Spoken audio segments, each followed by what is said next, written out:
जय माता दी, जय श्री महाकाल, नमो आदेश। कहते हैं कि एक जो सच्चा साधक होता है, उस सच्चे साधक की साधनाओं के द्वारा, जप और तप के द्वारा वो अपने 7 पीढ़ियों तक का उद्धार कर सकता है। ठीक है।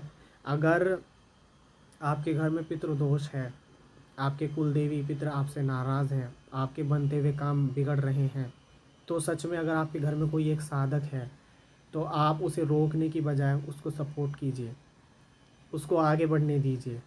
क्योंकि आजकल देखा जाता है कि जो बच्चे कभी पूजा पाठ नहीं करते उनको तो कोई कुछ नहीं बोलता, लेकिन जैसे ही घर में कोई पूजा पाठ करने लगे, कोई बच्चा हवन करने लगे, कोई साधना करने लगे, तो पहले तो बाहर वाले तो दूर, घर वाले ही उसकी टांग खींचना शुरू कर देते हैं।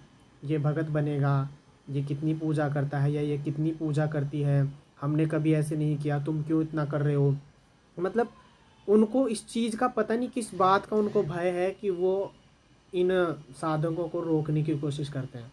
जबकि आप लोगों को ये सोचना चाहिए कि अगर हम नहीं कर पाए तो अगर हमारा बच्चा कोई सेवा साधना कर रहा है तो ये सोच कर उसको सपोर्ट कीजिए कि कम से कम ये भगवान की पूजा कर रहा है, ये गलत रास्ते पर नहीं है।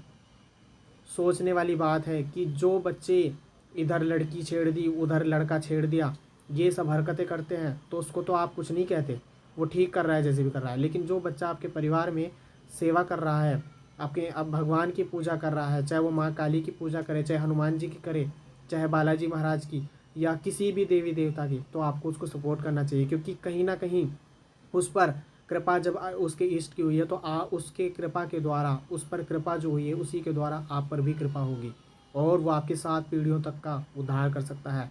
पितृदोष दूर होगा मंत्र जाप से, आपकी जो कुल देवी देवता नाराज है वो प्रसन्न होंगे।